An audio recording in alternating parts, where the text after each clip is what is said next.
distinction de la manière suivante. La distinction entre profondeur et surface est perpendiculaire à celle plus habituelle en philosophie entre ce qui est interne et ce qui est externe. Il est difficile d'établir la distinction interne-externe sans présupposer résolu toutes les questions des philosophies de l'esprit et de la connaissance, mais on peut dire que l'interprétation de surface tente de caractériser le comportement externe d'un agent en référence à la représentation interne de ce comportement, supposée être celle de l'agent, ce dernier occupant une position privilégiée concernant la question de savoir quelles sont ces représentations, ou du moins quelles sont ces représentations de surface. Quant à ces représentations profondes, il n'occupe pas de position privilégiée à leur égard et ne détient donc pas d'autorité, car il doit en prendre connaissance par les mêmes voies que tout un chacun. Elles sont extérieures à lui, du moins du point de vue cognitif, même si elles font partie de son caractère et de sa personnalité. À leur égard, il est pour ainsi dire un autre esprit pour lui-même. L'opération connue sous le terme de Verstehen, compréhension, par laquelle nous cherchons à interpréter quelque chose en adoptant par délégation le point de vue de l'agent, bien qu'il s'agisse certainement d'une conception défectueuse, constitue du moins une théorie possible de la manière dont l'extérieur traverse les limites obscures qui le séparent de l'intérieur. Si nous admettons que l'intérieur n'a pas besoin d'appliquer le Verstehen à lui-même, il n'en a pas non plus l'usage, puisque le point de vue est le sien. Mais il ne saurait s'agir d'une théorie possible de la manière dont nous accédons à une interprétation profonde, ne serait-ce que parce que les raisons pour lesquelles l'intérieur est coupé de ses propres profondeurs sont différentes de celles en vertu desquelles l'extérieur est séparé de l'intérieur. On a dit qu'un aspect de ce qui rend inconsciente une raison réside dans le fait que si elle était consciente, elle ne serait pas une raison pour celui dont elle explique l'action. Elle ne le serait pas, entre autres, parce que les convictions qui la justifieraient, si elle était consciente, sont étrangères au système de croyance que l'agent invoquerait. Par conséquent, un des aspects de tout ce qui est profond est d'être dissimulé à celui dont les profondeurs du psychisme sont en cause tout autant qu'à quiconque. Nous ne pourrons peut-être jamais savoir ce que c'est que d'être une chauve-souris, et les chauves-souris peuvent peut-être le savoir toujours, mais à supposer que les chauves-souris aient des couches psychiques profondes, elles ne sont pas mieux placées que nous pour savoir ce qu'être une chauve-souris signifie au niveau profond. Et peut-être que la notion même de ce que c'est que d'être quelque chose implique précisément un genre de conscience qui, comme le concept d'autorité, n'a plus aucune validité au niveau des profondeurs. Dans les profondeurs, être là est une notion qui n'a pas cours. Cela dit, l'interprétation profonde ne peut se passer complètement des représentations en référence à l'accessibilité desquelles nous distinguons entre intérieur et extérieur. En effet, dans la mesure où elle prétend donner une interprétation profonde de ce que font les personnes, elle présuppose qu'on sache ce qu'elles font effectivement, et pour cela il faut peut-être se référer justement à ces représentations. En effet, l'interprétation profonde cherche à comprendre le complexe relationnel formé par les représentations prises ensemble avec le comportement qu'elles nous permettent de comprendre au niveau de surface. Ainsi, l'interprétation de surface, lorsqu'elle a été menée à bien, nous fournit les interprétandes, les éléments à interpréter. Pour l'interprétation profonde, dont nous devons chercher les interpretantia, les éléments interprétants. Le premier étant les éléments à interpréter, le second les éléments interprétants. Dans les profondeurs, une lecture profonde d'Absalom. Absalom cherchera donc à interpréter le texte avec la représentation octoriale en les référant à des facteurs à propos desquels on peut dire que l'interprète sait des choses que l'auteur ignore, bien qu'un auteur, dans la mesure où il maîtrise les techniques de l'interprétation profonde, puisse devenir capable de fournir des interprétations profondes de ses propres écrits.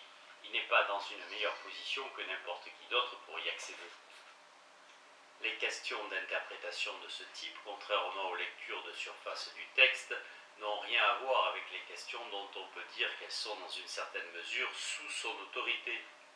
L'interprétation de surface que nous devons tous apprendre à maîtriser au cours de notre socialisation a été abondamment discutée par les philosophes dans le cadre de la théorie de l'action, comme dans celui de l'analyse de l'altérité linguistique et mentale.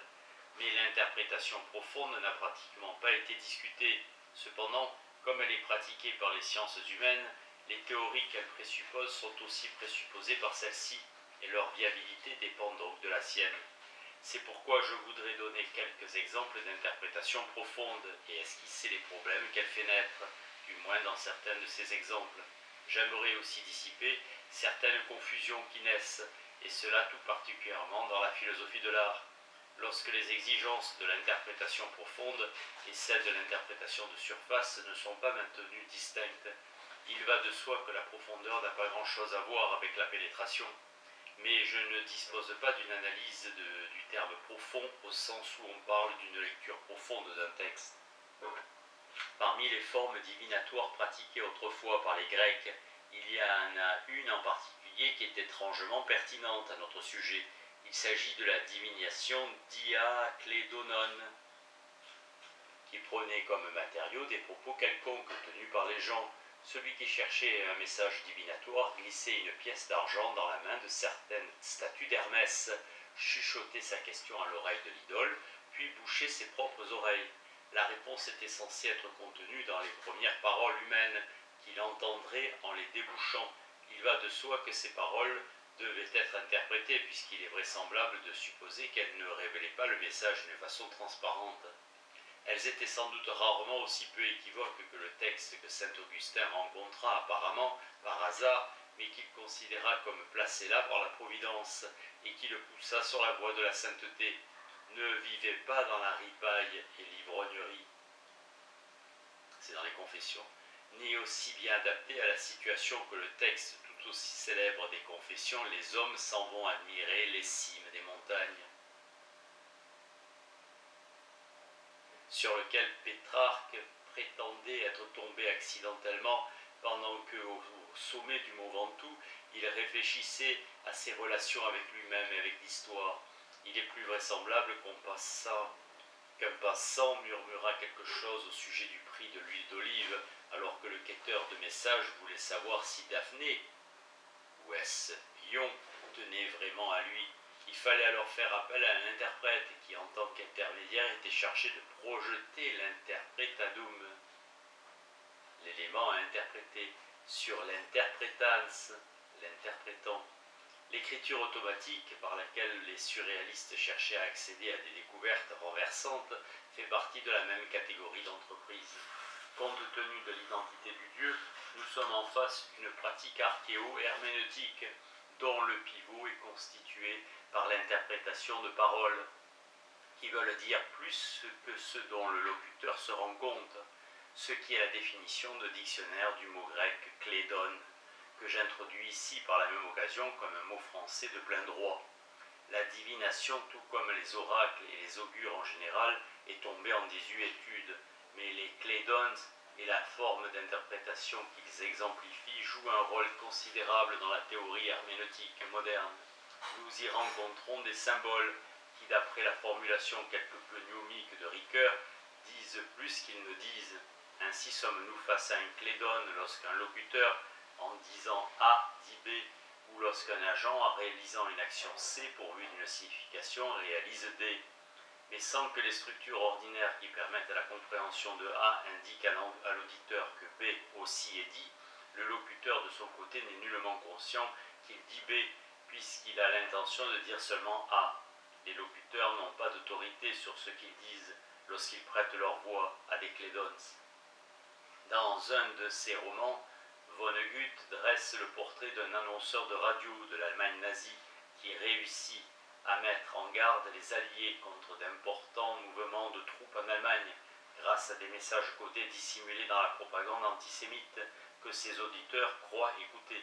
Il se trouve que lui sait qu'il fait cela, ce qui le met dans une position morale difficile, qui serait d'ailleurs la même s'il n'était que l'auteur de ce texte de renseignement militaire parfaitement camouflé par un discours hypocrite, prononcée cette fois-ci par un annonceur professionnel qui, sans être conscient des messages cachés, se bornerait à faire son travail, qui consiste en l'occurrence à remplir l'air de méchanceté banale. Comme son monologue de l'Antiquité, qui était le porte-parole involontaire d'une communication hermétique, cet annonceur énoncerait un clédone et, étant donné la valeur présumée du message caché, il ne le transmettrait pas s'il en connaissait l'existence. Ainsi, ce qu'il fait profondément n'est pas seulement non intentionnel, mais presque dialectiquement contre-intentionnel.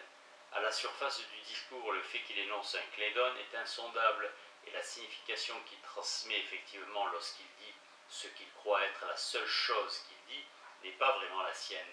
Tout comme à un sens, l'enfant a dit à qui la Vierge a donné naissance n'était pas vraiment le sien. Si l'identité de l'enfant n'avait pas été d'une certaine manière révélée, il n'y aurait pas eu moyen de savoir qu'un Dieu s'était incarné dans l'histoire. Il faut l'intervention d'un prophète pour révéler la surcharge divine de la communication ordinaire. Sans ces révélations, dans les deux cas, la vie aurait suivi son cours, sans qu'on eût pu savoir que des clédones transitaient par l'éther distrait. Ce qui rend les clédones si captivants, c'est qu'ils se surajoutent à des formes de vie et de discours dont on pourrait dire que sous l'angle de l'interprétation de surface, elles sont en l'état déjà complètes. C'est la situation du monde caché dans le monde. Or, la question intéressante consiste à savoir pourquoi les significations sont cachées. Cela se comprend bien sûr facilement dans le cas de l'agent secret qui utilise les ondes aériennes pour travestir des messages secrets subversifs. Mais pourquoi Hermès est-il obligé d'implanter ses annonces dans des hôtes involontaires au lieu de parler directement? Et pourquoi Jupiter doit-il avoir recours à des coups de foudre et à des vols d'oiseaux pour nous communiquer des choses dont une communication directe ne semblerait pas devoir dépasser les pouvoirs divins? Il existe une réponse cynique à ces questions. S'il y avait une communication directe, les interprètes se retrouveraient en chômage technique. Afin d'assurer leur position économique, ils affirment donc détenir un monopole sémantique concernant certains messages d'une importance cruciale, auxquels ils sont seuls à avoir accès. Quant à savoir si cette réponse cynique est juste, je n'en ai pas la moindre idée, mais elle illustre elle-même une espèce d'interprétation profonde de bas niveau, au sens où les devins deviennent en fait leur propre position dans le monde, parce que leurs clients sont convaincus qu'ils remplissent une fonction importante, alors qu'en réalité elle est épiphénoménale. Les raisons profondes qui gouvernent ces transactions et à la lumière desquelles nous sommes à même de dire ce qui se passe réellement sont cachées à l'interprète tout autant qu'au consommateur. D'ailleurs, la pratique de surface ne survivrait pas si ces raisons profondes étaient connues. Elle n'existerait pas si elle n'était pas cachée. Le fait qu'elle soit cachée au client pour être versée au compte de la fourberie des prêtres n'était qu'elle soit aussi cachée à ceux-ci. C'est précisément cela qui rend le mécanisme de dissimulation intéressant du point de vue philosophique. J'ai fait l'archéologie de cette pratique abandonnée depuis longtemps pour faire ressortir une structure d'action dans laquelle, si on fait A, il existe une description de A, appelons-la B, qui est telle qu'en faisant A, on fait en réalité B, au sens où A est fait afin que B soit fait, ce qui distingue B des innombrables autres descriptions de A admises dans la théorie de l'action, et étant entendu qu'il reste caché à celui qui fait A, qu'il fait en réalité B. Une interprétation profonde de A l'identifie comme B. Comme nous l'avons vu, l'interprétation de surface fait référence aux raisons de l'agent, mais non à ses raisons profondes. Et bien qu'il puisse éprouver des difficultés à dire quelles sont ces raisons, la cause n'en saura pas qu'elles sont cachées. Le fait qu'une chose soit cachée constitue une raison d'un genre spécial pour qu'on ne puisse pas la découvrir, mais passons à l'exposé de quelques exemples familiers pour la plupart qui me semblent présenter cette structure. Les théories marxistes. Marx et Engels ne prennent pas pour argent comptant les descriptions et les explications que les hommes donnent spontanément de leurs propres actions. Dans une société qui n'a pas encore atteint le stade de la société sans classe, chaque fois que les hommes font A, quoi que ce soit, ils font autre chose. Appelons-le B, qui doit être expliqué en termes de leur position de classe. Ainsi, la révocation des Corn Laws sous la conduite idéologique de Codben et la direction politique de Peel était expliquée par eux comme devant faire diminuer le prix du pain pour les travailleurs. Mais selon Marx, l'explication réelle était qu'elle devait permettre aux industriels de payer moins les travailleurs. Peel et Cockburn, qui tous deux étaient des libres-échangistes, habillaient sincèrement leur action de manteau humanitaire. Mais en réalité, ils promouvaient les intérêts de leur classe, tout comme leurs opposants exprimaient ceux de la leur. L'initiative se solda par un fiasco politique pour Peel et accula Cockburn à la ruine économique. Mais ils n'étaient que les Claydons de leur classe, des instruments au service des forces historiques dans une interaction dramatique dont les classes sont les véritables agents. Un type analogue de théorie explique le sacrifice de l'insecte mâle dans le feu de l'action reproductrice en termes d'intérêt de l'espèce. Le comportement non logique. Les principes économiques des réformateurs libéraux de 1846 constituent un des rares exemples de ce que Pareto est disposé à considérer comme un comportement logique, à savoir le fait de poursuivre ses propres intérêts. Mais une grande partie des actions humaines sont non logiques au sens où les explications que les hommes donnent de ce qu'ils font ne sont en réalité nullement des explications.